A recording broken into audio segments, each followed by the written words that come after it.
because we lost a whole generation coming out of COVID. So I built it for the gyms. I'm from the gym industry. I've been in the fitness industry for 44 years and been involved in almost every brand that's out there. But that's my background. Awesome. Okay, so one of the things that it's important to mention is that longevity is not a single entity. It's been around for a long time, but even leading up to COVID and then post-COVID, it's taken on a whole new meaning, okay, for many individuals. So coaches and trainers and operators and entrepreneurs.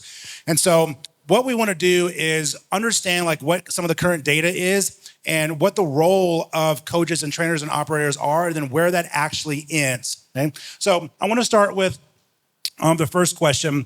And typically when you talk to clients and athletes, most people just want to, what do they say? I just want to look good. I don't want to feel good. I want to look good naked.com and get jacked and swole.com and all that type of stuff. And that's great. There's nothing wrong with that. But when someone comes to you and says, they just want to feel good for longer, I'm going to start with Dr. Emily here. When somebody comes to you, they just want to feel good for a longer period of time. Like, what does that actually mean? And is that different from what they were talking about before? Yeah, so I think of that as like a long game strategy of optimization. So where are you at today, knowing that the clock is ticking? You can't make the clock not tick. So how do you anticipate some of these changes that may occur in the body hormonally, through muscle processing, through connective tissue, all of that to stay one step ahead of it, to then ultimately support optimization, which is longevity. I think that story is very different than my knee hurts, help me not make my knee hurt. It's more, I feel like I'm at a peak, help me stay there from a performance perspective, but also a movement perspective. How do we help them support what I like to call movement longevity? Yeah, so I would say even from like a fiscal perspective, back in 2024, the Global Wellness Institute reported that the global wellness economy had reached a peak of 6.8 million, and by 2029, it's projected to reach 9.8 trillion. And so when it comes to that conversation, wellness and longevity have also become a variation or a variable of social currency and social capital. And what that means is the way that the consumers are making decisions to purchase things or to invest in things is no longer about how it's going to make them look. It's more so about how it's going to make them feel and what that means in a social currency perspective. So when it comes to gyms, they're looking at what is going to be beneficial for them long term and not just to lose the next 20 pounds. Awesome. So Bob, you've been in this business and game like a really long time. So I wanted to ask you as well, when someone comes to you, they just want to feel good, look good, etc. What is your perspective on what does that mean, either you individually, or what do you think the person means by that? And is that any different than what they previously may be asking? In the gym, in the gym industry, we've always onboarded, members coming in. And the first thing we always ask them, what's your vision look like? What do you see yourself to look like in the future? And we dial in a program for them, right? We build an experience for them. Now that we have this new molecule, of peptides and GLP-1, it can help add the value and actually really give them a better vision, because as long as you're building the right process, and that's the key to this conversation, is that I don't believe in just selling a shot. I don't think that's the answer. I think the whole answer is that you got to have a combination of the shot itself. You got to have a great comprehensive workout program that's designed for you specifically. You need to have, your nutrition guidelines put in there, and you got to follow a real good plan. And I think that's the thing where this molecule can really add benefit, especially to the trainers. The trainers, really, this is built for you guys. If you take advantage of the actual understanding of the molecule and how it can actually give you an outcome-based product, then you're going to be way ahead of the game. Awesome. Great stuff. Agreed with everyone. The fact is, people want to feel better. And not everyone is a world-class athlete. And not everyone is going to be muscular and built and do all these things, but everybody wants to feel better. And basically, your primary care physician, he's just looking to get you to chronological age. So if you get to 85 years old and you've been shuffling and moving and, barely getting around for the last 10 or 15 years, he's done his job. But the reality is you want to be vibrant and you want to be able to go as long as you can and as strong as you can. And that's really what this whole movement is about. Longevity is just about living a better life, not just living the life that has been in front of you. Yeah, it's a great point because when you think of athletics, we have some good panels the rest of the day and tomorrow as well. When you think from an athletic perspective, it's like competition, competition, competition. And then there's going to come a point in time where the athlete has to retire. Okay, and then they have to transition. By the way, that's a great marketing and advertising for tomorrow's panel. Okay, so you make a great point, and that's a really great segue actually into my next question, which is, what is the role of the coach, entrepreneur, operator, or trainer? Like, how can they effectively lead the person? And then what is the scope of practice within that as to the framework that we're talking about? So, I've had a long range of trainers from my college football days to throughout my life. And there was one guy who made a difference. And he taught me things. He was an MMA trainer, and he taught me things that were not what I had typically been doing. And through that, I follow his training method to this day. I just do the same thing. And people look at me and ask me what I'm doing. And I'm like, I'm 63 and I can probably still run circles around you. So maybe you should do it instead of worrying about it, because whatever's on TikTok is not what you should be doing for your workout training and things like that. And now, as I said, for trainers, there's more tools. They should have more input into what you're putting into your body. And listen, they're not doctors, but at this point, this whole peptides and even higher level nutraceuticals, it's kind of like the Wild West, and people need a guide. I couldn't agree more with Jeff. I couldn't agree more with Jeff. You guys are really ground zero. This is where this product is in the gym, and it should be followed through the gyms. Now, don't get me wrong, doctors and prescribers have to oversee it. That's because of the medical side of it, but you guys are their coach. You guys are their ground zero. You're their friend. You're the one that should be really delivering this type of longevity products out there in the field. Yeah, because there's always going to be lines you have to draw in the sand, right? Same thing with the nutritional aspect. Like, I know everybody in this room knows people that give meal plans that probably should not maybe be giving meal plans. Just saying. Unless you're a registered dietitian, obviously that's within your scope of practice. So I'll go to Derla here. What is the scope of practice for these individuals? Like, how can you confidently lead them? And then, like, when do you think is a great time to refer out? Yeah, so I would love to answer this question by providing an example. I work primarily with women, and for females, we have our own subset of hormonal health fluctuations that we go through with as we age. And as education and as knowledge and science is starting to expand into female health, I work with quite a few clients who have PCOS, also now coined as PMOS, which is polycystic metabolic ovarian syndrome. And what that means is not particularly just an ovary-based diagnosis, but it also has to do with your endocrine system and then also your metabolism as well. So as a coach, when I have a client that comes to me with this medical professional diagnosis, it is then my due diligence to adjust my nutrition programming for this client. And what I mean by that is that women who have PMOS are often insulin sensitive and also respond to carbohydrates differently than a normal individual or even a male. So it's important to do structured carb and nutrient partitioning to ensure that we can then metabolically reset and optimize that client so that way that they're responding to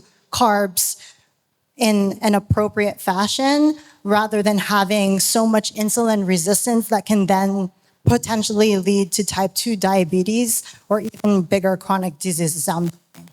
So you're saying individualization and customization are actual good things? Crucial. It's absolutely necessary.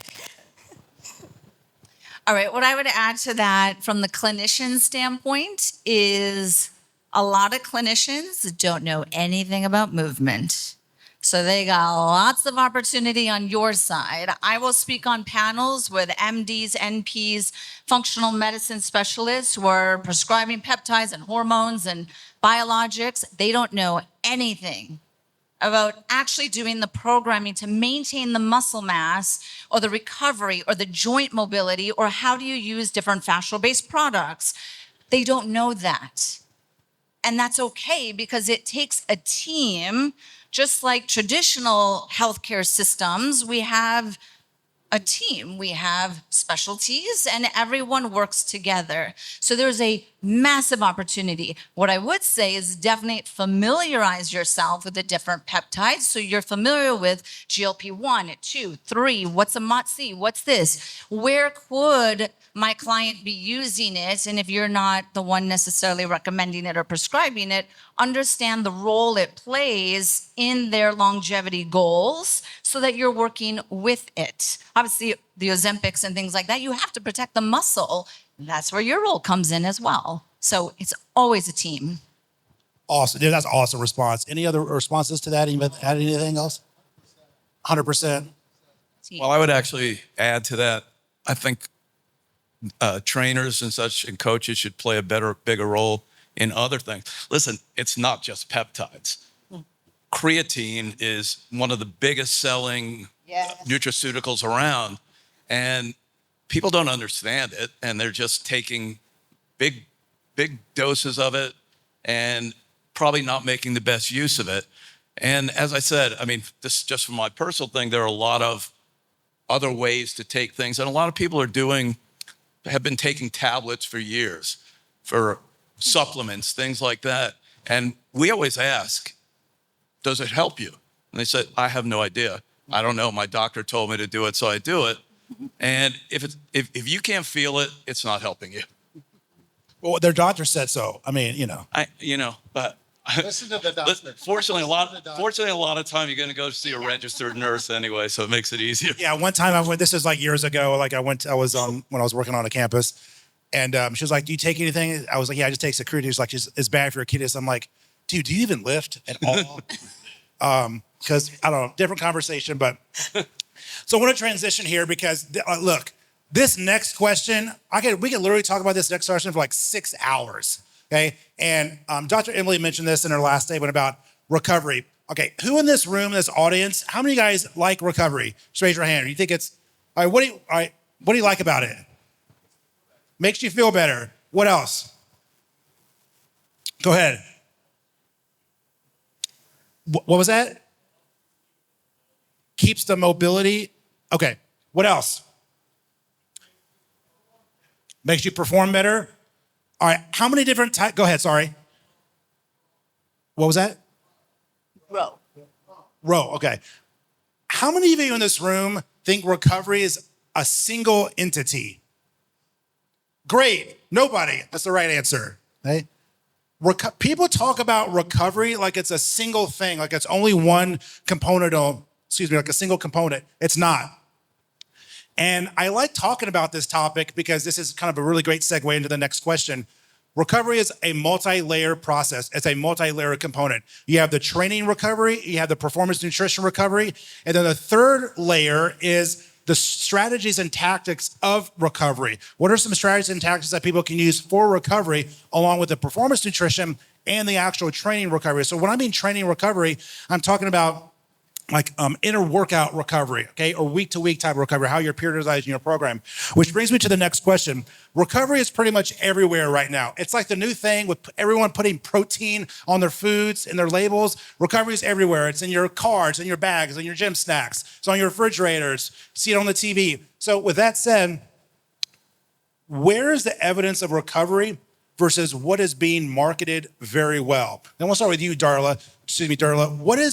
What do you think recovery is, since it's everywhere? What is the actual evidence versus what is marketed well? I would say that there are so many different variations of recovery, whether that be saunas, cold plunges, massages, body work, mobility work. I would say For me, the most optimal way, especially for an everyday lifestyle client where they're being overfilled with a ton of data, the basics is what works. And what I mean by that is good sleep and good quality sleep, meaning they're hitting a certain amount of REM, and also a regulated nervous system. When you're working with lifestyle clients who work corporate jobs, 9 to 5 jobs, they are operating at here 24/7. And what I've noticed with a lot of these clients is they will stay here even when they clock out. So the objective is what I teach them is that the body can't differentiate physical stress and then also workload or relationship stress. So we have to take them from here and bring them down here. Now, how are we bringing that down? That can be done through training recovery, whether that be through the gym, mobility work, or some just learning how to relax and get some rest. Yeah, that's a great point. She mentioned about the nervous system regulation, and I believe that it's a topic that is highly underrated and underutilized in terms of its communication, not for just coaches and trainers, but also for like entrepreneurs. Because if you're an entrepreneur, like your nervous system is like on 100 miles an hour, 1,000 miles an hour all the time. And as it comes to athletics and competition, some of the best athletes in the world have a marvelous ability to up-regulate their nervous system right before competition and then during competition, and then right after, say, like the event. This is why you see a lot of Olympic swimmers. They don't get super jacked up versus like a strongman competitor, but so they already have an up-regulated nervous system, and then you go see them like in a warm-down pool, right? Instead of just sitting and texting their homies and all this other stuff. So when we talk about nervous system regulation, I know Dr. Emily talks about this all the time. This is an important component to recovery. So if you can just touch on that for a few seconds, and I want to get the others, to respond to that as well. Yes, I absolutely love what you said and how she mentioned about the nervous system. Absolutely 100%. If you're in a sympathetic state when you should not be, or you have a continuous state of that fight or flight, you're obviously not going to recover. You're not going to build muscle. You won't be able to process into the brain. What I would say on this, of how I look at it, again, from the clinical standpoint, is whatever the recovery that you think about for your clients or yourself, one, it has to be achievable. So I am all into patient programming. And what I've learned 12 years in clinical practice is patients don't do really much of what you say. So I give them like 2 to 3 things at a time. And I say, do this every single day for 30 days to create the habit. Because I know that we can stick to this, be a superstar for 30 days. And I'm going to start to create the habit. Then you come back to me in 30 days. And if you did that consistently, I'm going to give you another 2. But you got to earn your right to get the next layer. Otherwise, they're not going to do it. It also has to be with what works for them. If you were to say, Emily, I want you to do a cold plunge for recovery, I'd be like, F that. I hate being cold. I do not like being cold. I'm sorry. So I would not do that one. Give me sleep. I will sleep for 10 to 12 hours a night. Superstar on that, right? So it has to fit for the person as well, so that they will actually stick to it. So consistent recovery, in my opinion, is more important than the trendiest recovery of red light, pick a modality. That's my 2 cents on that. Awesome. Go ahead. I'm going to go back to what you said, which is the fact that not only are elite athletes able to calm and upregulate their central nervous system, but that is the difference between elite athletes and ordinary athletes. Because, listen, we are all computers with millions and millions of signals bouncing through our head, coming from all over the place, and they go through the central nervous system. And when you're overloaded, when you get stressed, it's because those signals are overloading your central nervous system. And that's when you start to experience illness, things like that. And I believe that, there's definitely just a point where when you're talking about recovery, when I was young, my recovery was nothing. I didn't do anything. And because of that, I've had 6 knee surgeries, broken bones, and I have permanently torn labrums and all kinds of things. And I now appreciate it. And as Bob and I were talking about a little bit earlier, is we were talking about combining 2 modalities of recovery because, listen, nobody a lot of people are busy. They don't have the time. So the more you can put, like you said, the plunge pool, you can't do anything else in the plunge pool except plunge. But we were talking about combining a couple, which is one of the businesses that we're thinking of doing. And I hopefully it comes through because I think it'll be really neat for recovery. Well, the other buzzword too, I want to get this out too. What does the word longevity mean? I mean, same with recovery. You asked a very great question. What is recovery? We're just starting to figure it out. We've got components that are figured out. But what does longevity mean? And I asked this question about 2 years ago. My CMO, I called him up because I was really bothered because people kept saying the word longevity, longevity, longevity. But what did it mean? So that's what I think we need to do is really find out what does recovery really mean. Let's define it. Let's define it through the trainers because you guys are you guys are our guides, right? You are the coaches. The other thing is we got to figure out what longevity means and what are the components of longevity. It's not a shot. It's not the molecule. It's a series of the things that I'm a layman. I'm not a doctor. I don't pretend to be one. You guys are the geniuses in the room. We have to figure, and this is what I've been trying to do for my whole career is get the medical field and the fitness field together. And with this GLP-1 and peptides, this molecule, I hate using those names. It's really the molecule. This molecule will be able to really bridge the gap between medicine and fitness. And I'm telling you, you guys are in the right place at the right time. So when you were talking about we're all computers, is that what you kind of like we're all computers and human computers? Yeah. So we like the Cyberdyne Systems Model 101? What's that? Like Arnold, the T1000? No, our bodies are computers. And what you call, they're just signals running around. There's a central processor in every computer that takes all the signals and processes them. And guess what? Our central nervous system is that computer, and it's always overrun. You're stressed, it's overrun. You're tired, it's overrun. You're hungry. These are all just things that your central nervous system has been overrun by signals because it's not able to correctly mediate and by the way, I'm not a doctor either.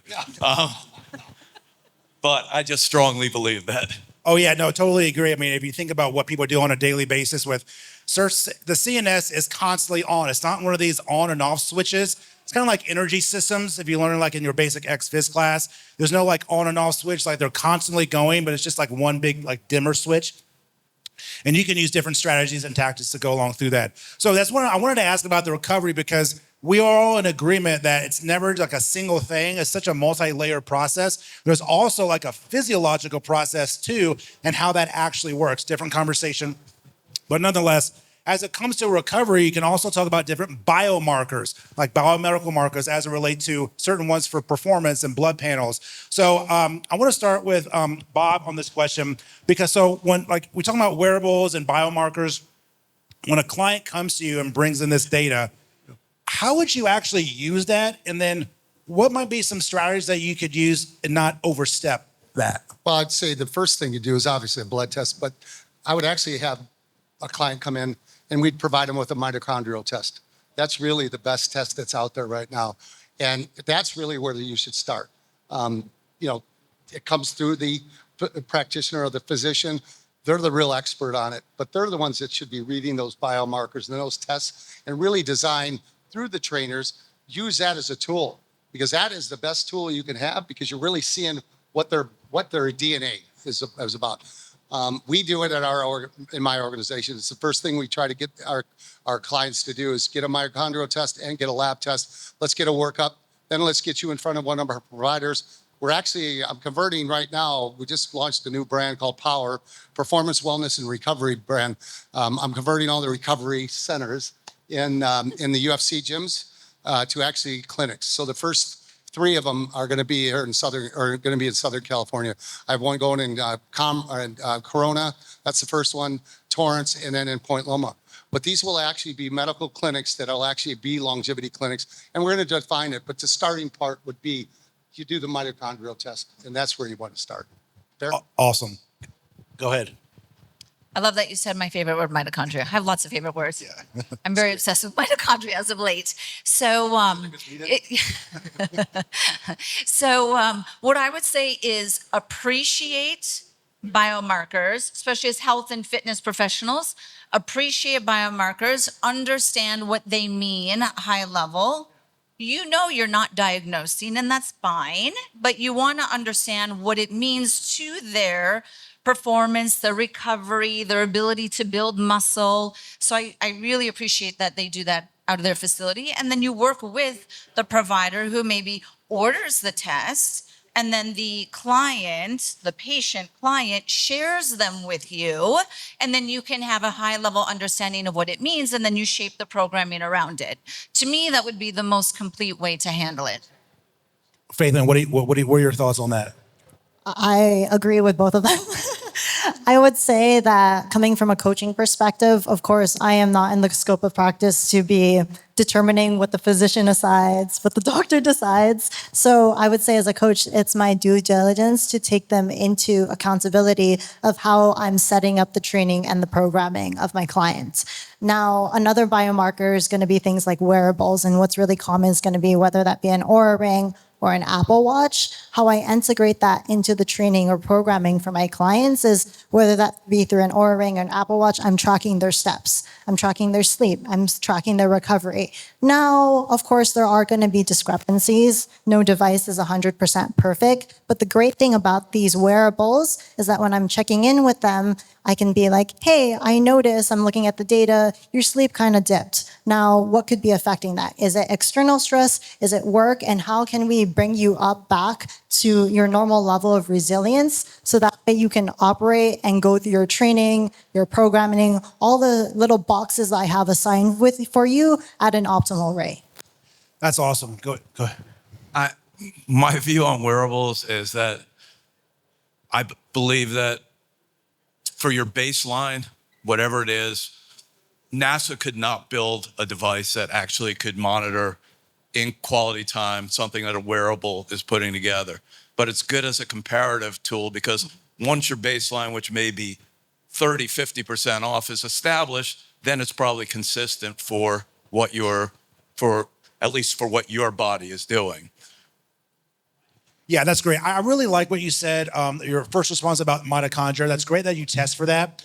I want to ask you, what are your thoughts? Do you think that most chronic diseases out there, let's just say in the last 20 years, back to 50 years, what are your thoughts and what is your perspective? Do you think that the vast majority of chronic diseases out there today have a commonality of mitochondrial dysfunction? Yep. Mic drop. Yep. Okay, cool. Yes, because if you think about it, most chronic diseases, they all have the same thing in common. It's typically start with the mitochondrial dysfunction. Well, it's also why we age. It's what'd you say? It's why we age. Yeah. Your cells start to... Totally. Please. No, You're a go ahead. doctor. Go ahead. It is why we age. No. I just wanted to say that that's why your role is to help your client advocate for themselves, because most traditional medical providers will not order that for their patients. A normal primary care provider lab does not include a majority of the things that we should be looking at. So you have to advocate and say, no, you can challenge the white coat and say, I want a mitochondrial test my hormones. I don't feel good. My estrogen is not. So it's you be the voice to encourage them that that's not normal to how they feel, and that push and find someone who will take the right tests, and then they share it with you. Let me Facts. you know, when you buy a car, you're going to read the owner's manual. You want to know how the car works, right? Why would you not want to know how your body works? I mean, you got to get that level right, and that's the only test that really. Blood tests are great; they're going to give you some numbers, but really, until you get to the mitochondrial test, that is the number one. That's the one that everybody should be taking for sure. Awesome. Yeah. So the next question that I have seems rather simplistic, but it certainly has levels of complexity. We're always talking about with clients and athletes, for example, like, we need to have this conversation. We need to have, A, B, C, Y conversation. Let me ask, I want to start with Faithlyn here. What would you say the conversations that you're actually not having? Or what are the conversations that people are not having with their clients that they should? I'm going to go back to the conversation about having a regulated nervous system. I think that's something that's highly underrated.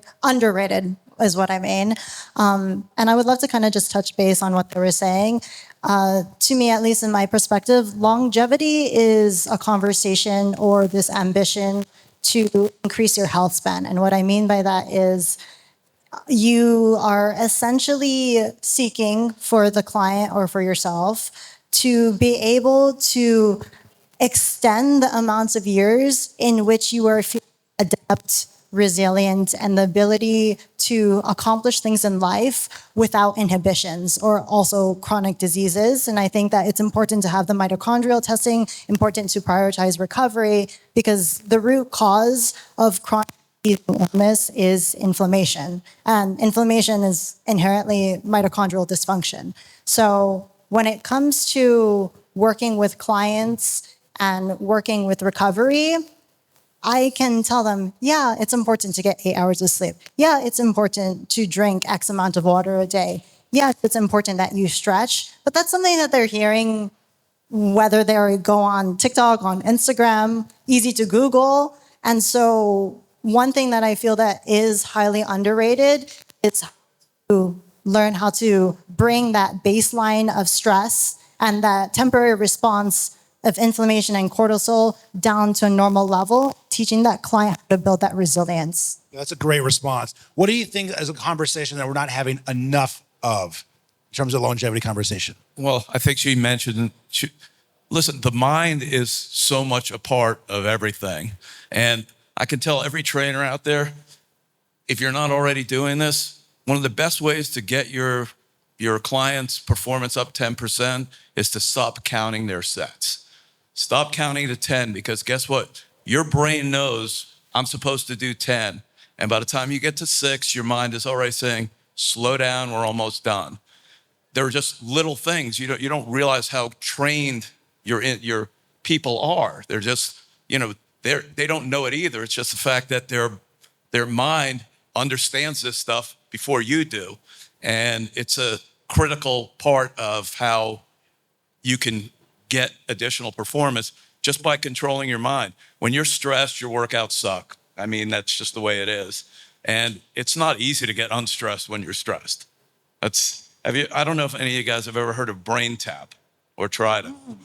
It's super neat. We're working on something with them, and it's just, it kind of self-hypnotizes you and takes you into a state that you can relax. And if you can keep getting yourself back there, it's really amazing.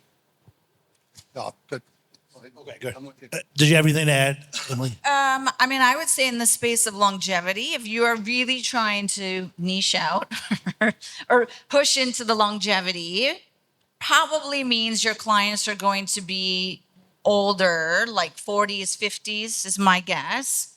Maybe some in their 30s. But really sitting down and asking them how they feel. Most of my patients see me just because I listen to them. And I just ask them, how do you feel from like 40 to 45, right? How's your brain feel? What's your focus? The number of people, when you actually get in the weeds of their productivity, their brain fog. I'm telling you, brain fog, the prevalence of brain fog that no one is talking about is so common. Their sleep, their actual sleep.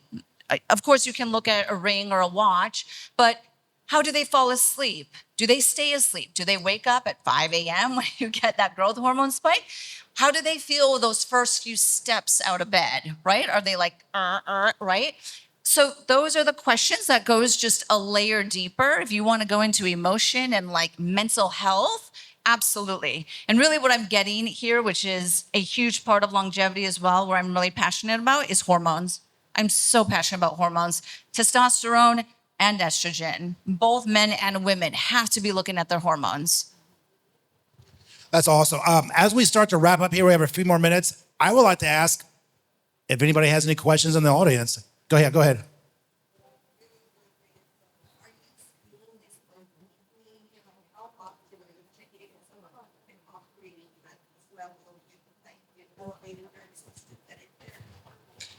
I want like tangible, what are you asking and how frequently are we having those conversations to make sure that Yeah, I think a lot of people think stressed out is normal. For years, not until I'm. Oh yeah, how often are you testing? Do you want me to just repeat her question? Oh, Oh, I'm sorry. You want me to repeat the question? Okay.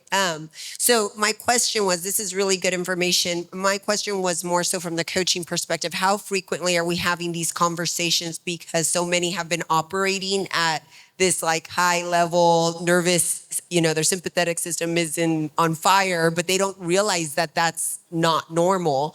So are we screening are you asking questions? And the other question I also wanted to double up on is what mitochondrial testing specifically are we recommending and how frequently are we looking at them? I'll let you hit the mitochondria ones. Yeah, I don't want to.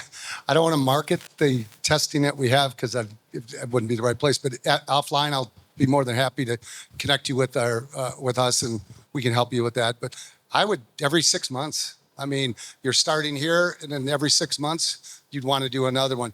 The tough part is it's kind of expensive, but it's well worth it without a doubt. And I would definitely coach your customers, clients that actually do that first one.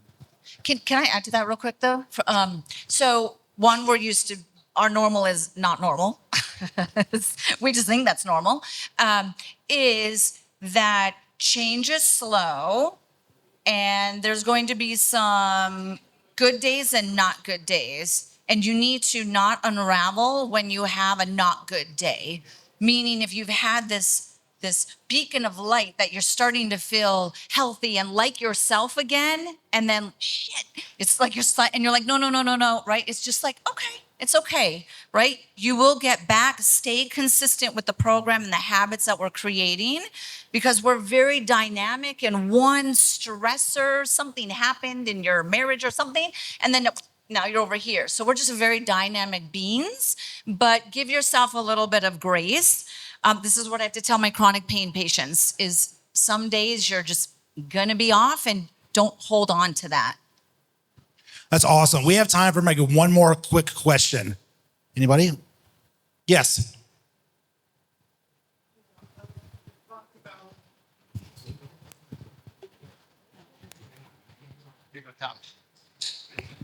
Hello.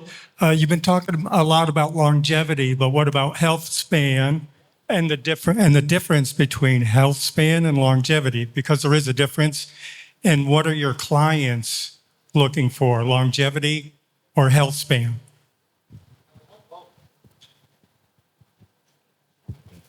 We hope both because both are correlated together.